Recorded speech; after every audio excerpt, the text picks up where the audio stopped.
चलिए अगली खबर गोंडा से आ रही है, जहां एक नाबालिग लड़की ने प्रेम प्रसंग के चलते आत्महत्या कर ली, जिससे गांव में हड़कंप मचा हुआ है। पुलिस को एक सुसाइड नोट भी मिला है। पुलिस के मुताबिक बालिका को प्रेम प्रसंग में फंसाकर उसका अश्लील वीडियो बनाया और सोशल मीडिया पर वायरल करने का लगातार धमकी दी जा रही थी। सोशल मीडिया द्वारा लगातार बालिका को परेशान किया जा रहा था। इसी बात से आहत होकर बालिका ने सुसाइड कर लिया। पुलिस ने पूरे मामले में कई धाराओं में मामला दर्ज कर आगे की कार्रवाई जुटी हुई है। तो गोंडा से यह खबर है, जहां एक महिला ने सुसाइड कर लिया है। वजह इतनी कि कुछ लोगों ने उसका अश्लील वीडियो बनाकर वायरल करने की धमकी दी थी, जिससे आहत होकर अब उस महिला ने सुसाइड कर लिया है। मामले की जांच में जुटी हुई है पुलिस और परिवार में कोहराम का माहौल पसरा हुआ है। वहीं अगली खबर नोएडा से है, जहां अवैध निर्माण पर नोएडा प्राधिकरण का चला बुलडोजर। स्थानीय लोगों ने प्राधिकरण की टीम के साथ की धक्का मुक्की। अवैध निर्माण तोड़ने का निवासियों ने किया विरोध। नोएडा के सेक्टर 78 गोल्फ व्यू सोसाइटी का यह मामला है। तो नोएडा की यह घटना देख सकते हैं, जहां अवैध निर्माण पर जब बुलडोजर की कार्रवाई होती है तो आसपास के लोगों ने प्राधिकरण के लोगों के साथ मारपीट शुरू कर दी, धक्का मुक्की शुरू कर दी और जमकर विरोध किया।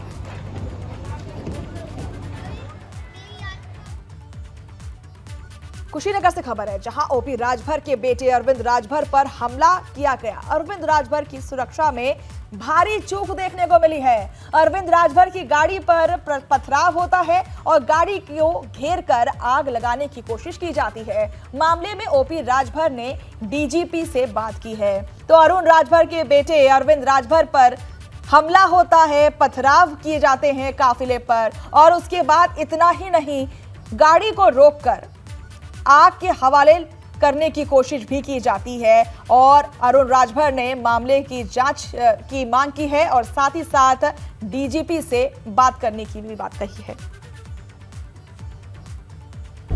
जिन लोगों ने विश्वनाथ राजभर जी की हत्या कर दी थी, तो मैं परिवार से मिलने गया था, जिसको पुलिस ने जो भी स्थिति में उसने पुलिस ने छोड़ा उसको, और उस व्यक्ति के द्वारा ये षड्यंत्र रचा गया और रच करके लगभग 250-300 की संख्या में ऐसे लोगों को हमारे गाड़ी पर पथराव किया गया। गाड़ी को आगे से तोड़ा भी गया।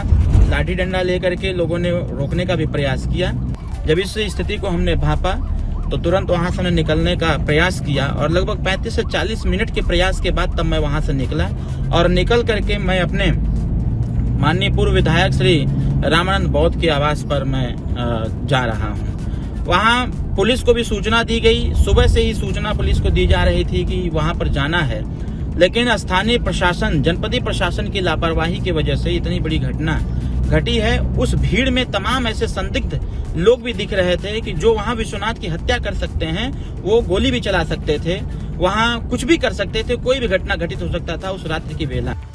रायबरेली से खबर है, जहां गलत इलाज से नवजात के हाथ में इंफेक्शन फैल गया। लापरवाही की वजह से उसके नवजात शिशु के हाथ काटने पड़ गए। निजी अस्पताल की लापरवाही से मासूम का हाथ काटा गया। एम्स में डॉक्टर को निगरानी में काटा गया मासूम का हाथ और परिजनों की शिकायत पर डीएम ने दिए जांच के आदेश। तो डॉक्टरों की लापरवाही का मामला सामने आया है, जहां लापरवाही के कारण एक शिशु के हाथ में इंफेक्शन फैल गया। खामियाजा भुगतना यह पड़ गया कि उस शिशु का हाथ काटना पड़ गया। गलत इलाज से नवजात शिशु के हाथ में इंफेक्शन फैल गया। रायबरेली की ये तस्वीरें हैं, रायबरेली की ये घटना है, जहां गलत इलाज के दौरान या फिर हम कहें गलत इलाज की वजह से एक छोटे से नवजात बच्चे के हाथ में जहर फैलने लगा, इंफेक्शन फैलने लगा, जिसकी वजह से शिशु का हाथ काटना पड़ गया। और अब बात नोएडा की कर लेते हैं, जहां नोएडा प्राधिकरण की 200 करोड़ की एफडी में सेंधमारी होती है। मामले में थाना सेक्टर 58 पुलिस ने एक आरोपी अब्दुल खादर को गिरफ्तार कर लिया है। गिरफ्तार आरोपी पुडुचेरी में ई रिक्शा चलाता है। पुलिस के मुताबिक कोलकाता का मनु पोला इस खेल का मास्टरमाइंड बताया जा रहा है। हालांकि अभी भी 4 आरोपी फरार हैं। मामले में तमिलनाडु, पुडुचेरी, गुजरात सहित अन्य जगहों से आरोपियों के तार जुड़ रहे हैं। आरोपी के पास से प्राधिकरण का आई कार्ड, विजिटिंग कार्ड, प्राधिकरण की मुहर, आधार कार्ड और पैन कार्ड बरामद किए गए हैं। वहीं बाकी 4 आरोपियों की गिरफ्तारी के लिए पुलिस की 4 टीमें बनाई गई हैं। बता दें कि आरोपी ने खुद को प्राधिकरण का कर्मी बताया और 200 करोड़ की एफडी से 3 करोड़ 90 लाख निकाले थे। नोएडा प्राधिकरण के मुताबिक बैंक की तरफ से 196.20 करोड़ प्राधिकरण के खाते में वापस कर दिए गए हैं, जबकि बैंक को निर्देश दिया गया है कि बाकी की बची हुई 3 करोड़ 80 लाख रुपए उसे ब्याज समेत निर्धारित समय अवधि में वापस किया जाए। इस बीच जांच में जुटी पुलिस बैंक और प्राधिकरण के कर्मियों की भूमिका की भी जांच कर रही है। तो 20 करोड़ की एफडी की सेंधमारी हुई है और एक शख्स अपराधी जो है वो पकड़ा गया है। बाकी लोगों की जांच अभी पड़ताल चल रही है और इन्वेस्टिगेशन चल रही है। पुलिस की 4 टीमें गठित की गई हैं। लक्सर में बारिश से लोगों का बुरा हाल हो गया है। क्षेत्र में जलस्तर बढ़ गया है। चारों तरफ पानी ही पानी नजर आ रहा है। बाजार में पानी भरा हुआ है। आवाजाही में परेशानी हो रही है। बारिश से बाजारों पर बड़ा फर्क देखने को मिल रहा है। तस्वीरों में आप देख सकते हैं, ये बाजार की तस्वीरें हैं जहां पर दुकान के अंदर पानी भरा पड़ा है। लक्सर की तस्वीरें हैं। मार्केट आप देख लीजिए, पानी से लबालब है। मार्केट के अंदर, दुकानों के अंदर नाले का पानी घुसा हुआ है। ऐसे में व्यवसाय में काफी गिरावट देखने को मिल रही है। मार्केट में लोग आ नहीं पा रहे हैं। रिहायशी इलाकों का भी वही हाल है। लक्सर से ये तस्वीरें हैं जहां भारी बारिश से हर तरफ जल भराव की समस्या देखने को मिल रही है और लोगों का पानी से या फिर हम कहीं बारिश से बुरा हाल हो रहा है। नोएडा से खबर है जहां बारिश के बाद सड़कों पर भरा पानी। बारिश से सड़कों पर 3 फीट तक पानी भरा पड़ा है। सड़क किनारे पब्लिक टॉयलेट में पानी भरा हुआ है। प्राधिकरण के दावों की चंद मिनटों की बारिश ने पोल खोल कर रख दी है। तो शौचालय में भी पानी भरा पड़ा है। इससे आप अंदाजा लगा सकते हैं कि जो पानी जमा हुआ है वो कितना गंदा हो सकता है। और नोएडा की सड़कें बदहाल दिखाई दे रही हैं। पानी से लबालब, पानी से भरी हुई हैं। चंद मिनटों या फिर हम चंद घंटों की बारिश से नोएडा का ये हाल है और ऐसे में प्राधिकरण के दावों की पोल खुलती हुई दिख रही है।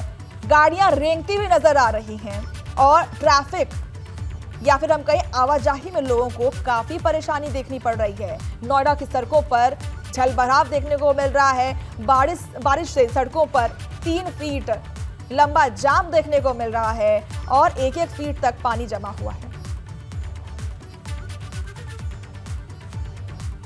बात लक्सर की है जहां भारी बारिश से जनजीवन पूरी तरह से अस्त व्यस्त हो गया है। नदी नाले उफान पर हैं और लोग दहशत में हैं। लक्सर क्षेत्र में बह रही नदी पथरी रोह उफान पर है और लगातार हो रही बारिश से नदी का जलस्तर बढ़ता जा रहा है। पथरी रोह के आसपास के गांव में पुलिस ने अलर्ट जारी कर दिया है और लोगों से इस इलाके में न जाने की अपील की जा रही है। साथ ही कोतवाली प्रभारी अमरजीत सिंह ने लोगों से आवश्यक रूप से घरों से बाहर ना जाने की अपील की है। तो तस्वीरें आपके सामने हैं कि पथरी रोह के आसपास के गांव में अलर्ट जारी कर दिया गया है और लोगों से यह आग्रह किया जा रहा है प्रशासन के द्वारा कि अगर आवश्यकता नहीं है तो बाहर ना निकलें। और बारिश का कहर देखने को मिल रहा है। रोड्स में पानी है, रिहायशी इलाकों में पानी है, मार्केट में पानी है और दुकानों के अंदर पानी है। महोबा में बेकाबू रफ्तार का कहर देखने को मिला है। बेकाबू ट्रैक्टर ने बाइक सवार को रौंद दिया। कैमरे में कैद दर्दनाक हादसा देख सकते हैं आप। सड़क हादसे के बाद मौके से भागा ट्रैक्टर ड्राइवर। बाइक सवार की हालत गंभीर बताई जा रही है। हालत नाजुक होने के चलते हायर सेंटर रेफर कर दिया गया है। शहर कोतवाली क्षेत्र के PWD तिराहे की एक घटना है। तो बेकाबू ट्रैक्टर ने बाइक सवार को रौंद दिया, जिसके बाद बाइक सवार की हालत गंभीर बताई जा रही है। महोबा की यह घटना है। फिलहाल बाइक सवार की हालत बहुत गंभीर बताई जा रही है, जिसे अब अस्पताल रेफर कर दिया गया है और उसका इलाज चल रहा है। बेकाबू ट्रैक्टर ने बाइक सवार पर हमला किया था या फिर हम कहें रौंद दिया, जिसकी वजह से ये हादसा हो गया। बेकाबू ट्रैक्टर ने बाइक सवार को रौंद दिया और अब बाइक सवार की हालत गंभीर बताई जा रही है, जिसका इलाज अभी चल रहा है। महोबा की ये तस्वीरें हैं। हालत नाजुक होने के चलते हायर सेंटर बाइक सवार को रेफर कर दिया गया है। कोतवाली क्षेत्र के पीडब्ल्यूडी तिराहे की यह घटना है। तो बेकाबू ट्रैक्टर का कहर देखने को मिला है, बेकाबू रफ्तार का कहर देखने को मिला है। दर्दनाक अंजाम आपके सामने। औरैया से खबर आ रही है, जहां तेज रफ्तार ट्रक ने विद्युत कर्मी को रौंद दिया। विद्युत कर्मी की मौके पर मौत हो गई। विद्युत कर्मी की मौत से परिजनों का रो रो कर बुरा हाल हो गया है। सदर कोतवाली क्षेत्र के दिव्यापुर बाईपास पर यह हादसा हुआ। तो तेज रफ्तार ट्रक ने बिजली कर्मी को रौंद दिया और उसके बाद अब बिजली कर्मी के परिवारजनों में मातम का माहौल पसरा हुआ है, कोहराम मचा हुआ है। रो रो कर परिवारजनों का बुरा हाल हो गया है। तेज रफ्तार का कहर देखने को मिला है और ये दर्दनाक मौत, रफ्तार का कहर और उसकी वजह से दर्दनाक मौत हुई है विद्युत कर्मी की। औरैया की तस्वीरें हैं, ये हम दूसरी तस्वीर आपको दिखा रहे हैं, जहां पर तेज रफ्तार का कहर देखने को मिला। तेज रफ्तार ट्रक ने बिजली कर्मी को रौंद दिया, जिसके बाद मौके पर ही बिजली कर्मी की मौत हो गई। उसके बाद सूचना मिलते ही पुलिस प्रशासन वहां पहुंची और अब तहकीकात जारी है। ट्रक के चालक को खोजा जा रहा है, उसकी तलाश जारी है और ऐसे में हर किसी से ये आग्रह रहेगा कि रफ्तार धीमी रखें, रोड्स पर अपनी सेफ्टी का ख्याल रखें।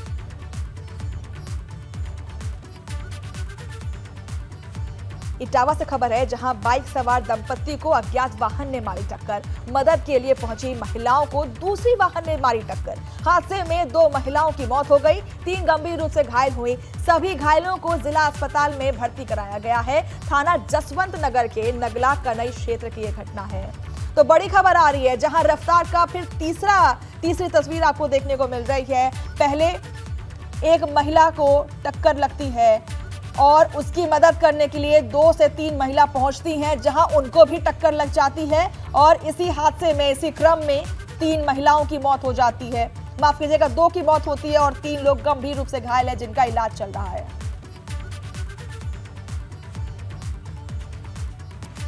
नमस्कार, मैं हूं आपके साथ मनीषा सिंह और आप देख रहे हैं एबीपी गंगा। सबसे पहली खबर उन्नाव से आ रही है, जहां उन्नाव पुलिस ने खुद के अपहरण की साजिश रचने वाले 2 लोगों को दबोच लिया है और नाबालिग से शादी करने के लिए आरोपी ने रची थी साजिश। आरोपी ने नाबालिग को भी भगा ले गया था और अपने साथ पुलिस ने नाबालिग को भी कराया रिहा।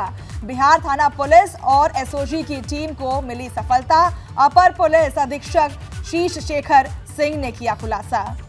तो उन्नाव से खबर आ रही है, जहां पर आप इस शख्स को देख सकते हैं, जिसने अपने ही अपहरण की बुनी थी जाल। उसके बाद ये फेक जो फाइल था उसे अब डिस्क्लोज कर दिया गया है पुलिस के द्वारा। पुलिस ने खुद के अपहरण की साजिश रचने वाले को दबोच लिया है, गिरफ्तार कर लिया है।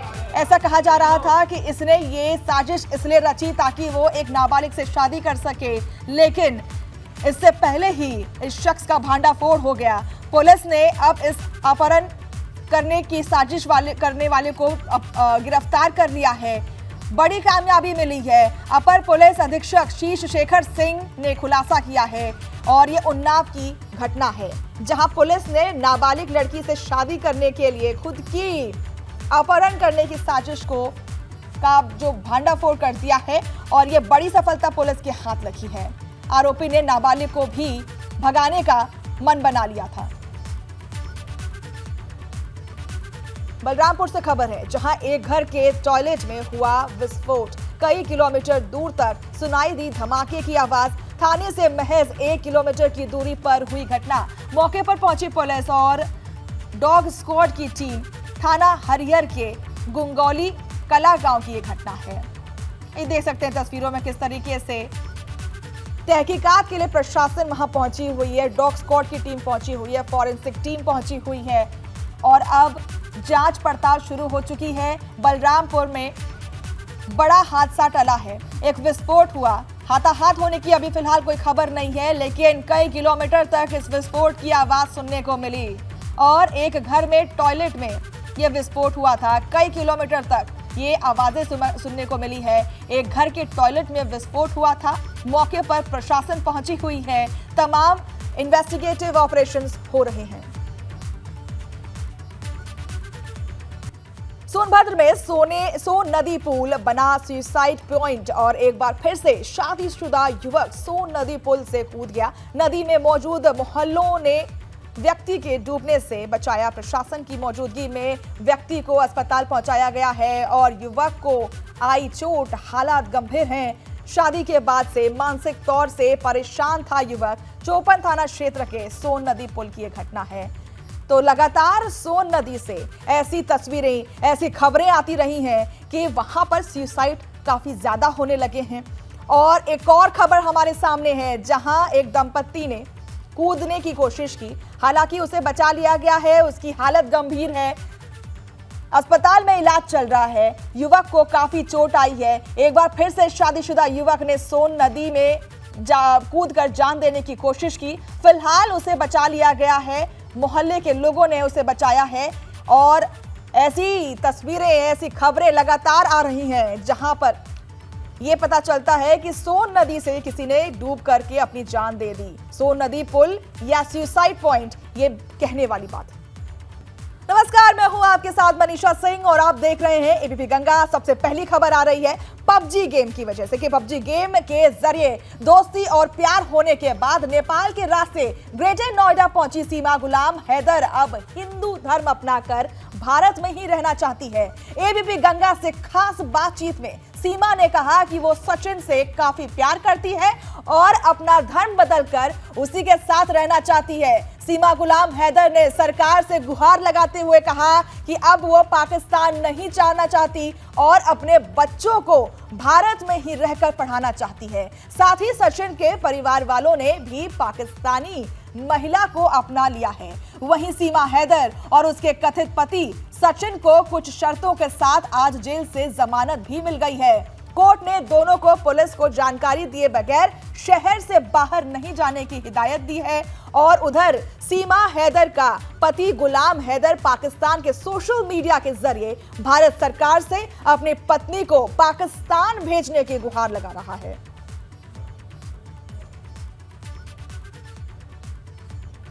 तो आज बात करेंगे इनसे। सीमा, आप जेल से छूट कर आई हैं, तो आपको किस तरह से कैसा लग रहा है? मुझे बहुत खुशी हो रही है, बहुत अच्छा लग रहा है। बस कि अब हमारी कोर्ट की मैरिज हो जाए, वैसे तो हो गई है, कोर्ट की रहती है तो हो जाए, तो बहुत शांति से रह जाऊँ। मुझे यहाँ बस नागरिकता मिल जाए, मुझे मेरे बच्चों को, फिर कोई चिंता नहीं। चाहती क्या है आप, जो है मतलब भारत की सरकार से और लोगों से चाहती क्या है, और पाकिस्तान की सरकार से क्या चाहती हैं? पाकिस्तान की सरकार से ये चाहती हूँ कि मुझे मेरे हाल पे छोड़ दे। मैं यहाँ बहुत खुश हूँ, मैं वापस नहीं आऊँगी, किसी भी हाल में नहीं आऊँगी। मैं अपने बच्चों के साथ बहुत खुश हूँ। मैं बच्ची नहीं हूँ, बड़ी हूँ। मैं अपना भला और बुरा समझ सकती हूँ। मुझे कोई प्रेशर कुछ भी नहीं है। मैं अपनी मर्ज़ी से आई थी और मैं बहुत खुश हूँ सचिन के साथ। और वो तो कुछ बीच में आए भी ना। और रही बात इंडियन की, तो मैं इनसे रिक्वेस्ट करूँगी कि मुझे यहाँ की नागरिकता दें और मुझे यहाँ रहने की इजाज़त दी जाए, मुझे मेरे बच्चों के साथ। भारत की सरकार से आप क्या चाहते हैं, क्या अपील करना चाहती है? यही अपील है कि मेरे पति को और मुझे आराम से रहने दें यहीं पर, और मुझे दे दें यहाँ की नागरिकता, ताकि मैं अपने बच्चों को स्कूल भेज सकूँ और मैं पढ़ा सकूँ यहाँ पे। तो जेल में आपके साथ कैसा रवैया रहा कि आप पाकिस्तानी महिला हैं, किसी ने कोई दुर्व्यवहार किया हो? किस तरह का व्यवहार रहा आपका वहाँ पे रहा, और यहाँ पर किस तरह का व्यवहार देखती हैं आप? वहाँ पे सभी रिस्पेक्ट कर रहे थे, जेलर साहब और जो लेडीज़ थी जेल पुलिस में, वो भी रीमा और शिवानी नाम था लड़कियों का, बहुत रिस्पेक्ट दे रही थी मुझे। सोनम, ये सब बहुत रिस्पेक्ट, ये सोचिए कि मैं पाकिस्तानी हूँ, मेरे बच्चों को उठाती खिलाती थी। मेरे बच्चे तो वहाँ बिस्किट वगैरह सब कुछ वही देती थी। ऐसा लगता नहीं मेरे बच्चों को जेल है, वो घर समझते मम्मी घर चलो। जब हम जाते थे ना सोने के लिए, तो यही समझते थे ये। और वहाँ की जो लड़कियाँ अंदर कैद थी, तो वो तो मुझे इतना खुश थी कि मैं हिंदू धर्म में आई हूँ। रश्मि, पायल और तो आपको यहाँ जो लोग हैं, परिवार सचिन के परिवार के लोग हैं, आस पड़ोस के लोग हैं, उनका किस तरह का व्यवहार अभी आपके साथ है? बहुत अच्छा है, मम्मी बहुत अच्छी हैं, पापा बाबा बहुत अच्छे हैं, ये मुझे बहुत प्यार करते हैं और मेरे बच्चों से भी करते हैं, बहुत अच्छे हैं। आप बता रहे थे कि आपने हिंदू धर्म अपना लिया है। जी सर, अपना लिया बिल्कुल। मैं पूजा भी करती हूँ और उनके साथ पूजा में बैठी, मैंने आरती भी उतारी माता जी की, तो अपना लिया है। बाकी गंगा नहाना रहता है, वो आज हो जाएगा। तो अब आप भारत ही रहना चाहती हैं, तो आपके जो पति दुबई और जो सऊदी अरब बैठे हुए जो वीडियो बनाकर जो अपील कर रहे हैं सरकार से, तो उस बारे में आपका क्या कहना है? वो तो पहले तो बकवास ही कर रहे हैं, ऐसे ड्रामा कर रहे हैं, वो ऐसी कोई बात नहीं है। उसके पहले बीवी बच्चे हैं, तो उनके साथ खुश रहे, मैं यहाँ खुश हूँ। और वैसे वो मेरे कनेक्शन में नहीं था, हमारे इस्लाम जो है उनका पाकिस्तान में ऐसा ही है कि 6 महीना रिलेशन ना हो तो फिर ऑटोमेटिक शादी टूट जाती है। आप बच्चों को भी अपना रहे हैं आप? बच्चों को भी अपनाएंगे और सीमा को भी अपनाएंगे, सब ये ही घर की मालिकिन रहे।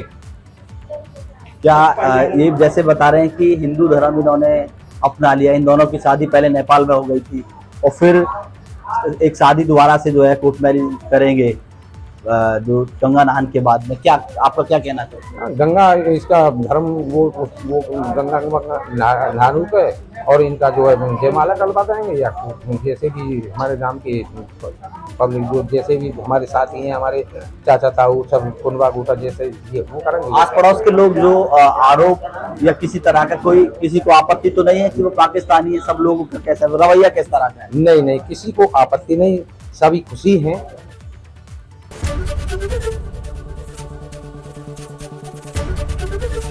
एबीपी गंगा, खबर आपकी, जुबान आपकी।